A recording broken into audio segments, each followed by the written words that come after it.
Halo teman-teman, balik lagi nih di YouTube Aviari Depan Rumah. Nggak kerasa kami sudah tidak upload video sudah 2-3 bulan. Dikarenakan ada beberapa hal dan yang terpenting adalah pembahasan soal ini ya.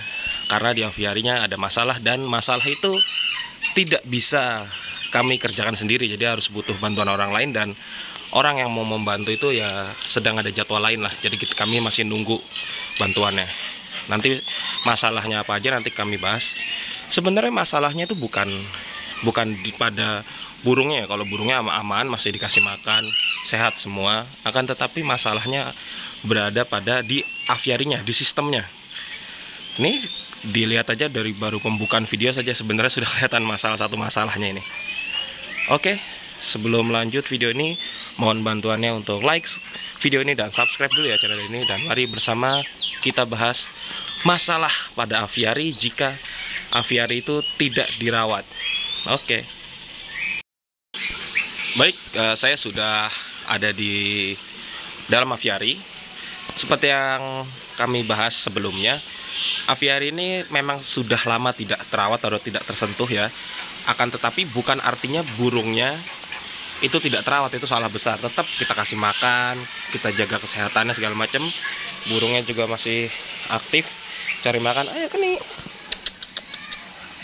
Nah, masih seperti biasa, burung-burungnya masih sehat. Tetapi hal yang saya ingin bahas adalah ketika kalian punya aviari dan tidak ada waktu untuk merawat, baik itu keluar kota atau kerjaan yang menumpuk gitu ya. Ini dia masalah-masalah yang sering ditemui atau tidak sering ya. Ini contoh kasusnya di milik kami aja aviarinya. Yaitu yang pertama ini, kita bahas satu-satu. Pembahasan saya mulai dari hal yang sederhana dulu atau yang dari tingkatan yang mudah dulu ya. Masalah yang pertama ketika kalian memiliki aviari dan tidak dirawat aviarinya ya, sekali lagi ya, bukan burungnya, yaitu ini di bagian rumput-rumput.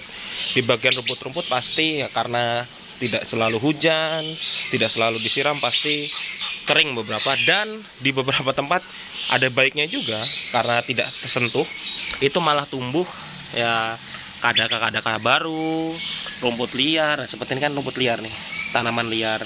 Kemudian kadaka baru yang tidak ditanam sebetulnya. Itu masalah yang pertama. Kemudian masalah kedua sudah mulai agak berat ya. Masalah kedua yaitu nih.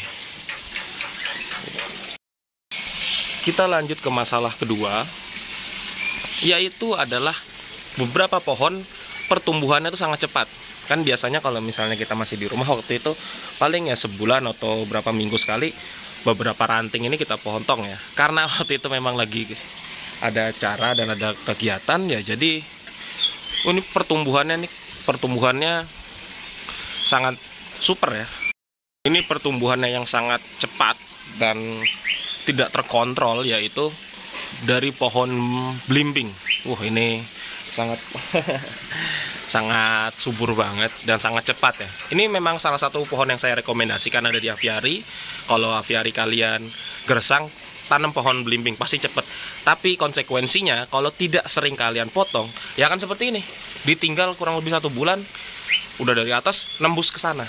Nah, bagian yang tidak enaknya adalah kalau punya belimbing ini, dia tuh mudah masuk ke lubang-lubang aviari nyampe keluar. Dan ketika sudah keluar, hati-hati. Bentuk rantingnya itu ketika si dahannya atau si rantingnya itu sudah masuk keluar jaring di aviari, dia tuh ngebentuk Y gini. Jadi kalau ditarik nggak bisa. Kalau dipaksa tarik mungkin patah si jaringnya.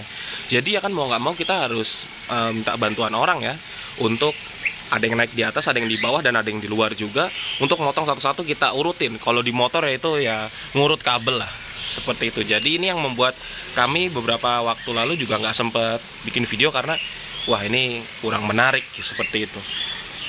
Dibandingkan dengan pohon ini yang paling saya suka, pohon sawo ya. Kalau pohon sawo itu badannya bagus sih, bagus, dan ini nggak nyampe tinggi banget. Tuh, ini cuma nyampe situ masih bisa ditarik nih.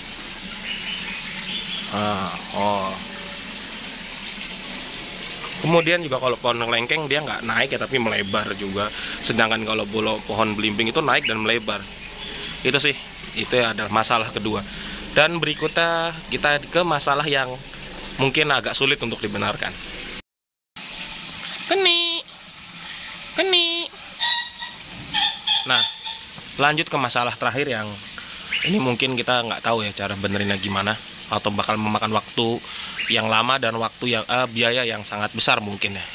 Kita belum tahu ke depannya. Jadi ini kan kelihatannya dari air terjun sampai dengan hilirnya, hulu ke hilir itu terlihat seperti biasa. Tetapi ketika sudah waktu berjalan 1, 2, 3 jam, ini air ini surut agak berkurang, dan yang di dalam filter sana airnya tekor. Jadi mesin air bunyi terus, seolah-olah kayak kekurangan air. Pertanyaannya apakah burung minum sebanyak itu, atau burung burung mandi menyebabkan air keluar? Itu kan kayaknya nggak mungkin, pasti ada masalah, entah bocor di luar atau di dalam, dan itu masalah yang sangat merepotkan sih sebenarnya. Tapi saya berharapnya masalahnya hanya mampet aja lah di dalamnya, atau bagaimana lah masih bisa ditangani gitu.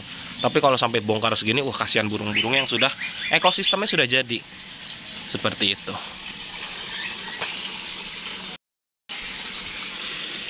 Oke teman-teman, mungkin itu aja yang untuk saat ini yang bisa kami sharing ke kalian, bagaimana atau masalah apa aja yang akan timbul ketika kalian memiliki aviari dan tidak cukup waktu untuk merawatnya. Makanya kalau kalian punya aviari, diusahakan ada waktu ya, seminimal-minimalnya ya motong-motong ini nih, ranting-ranting yang sudah mulai keluar jaring itu dipotong-potongin. Karena kalau sudah seperti ini, udah rada susah, dan susah untuk dibenarkan sendiri, kecuali kalau kalian mampu ya nggak masalah. Baik, videonya cukup sampai sini.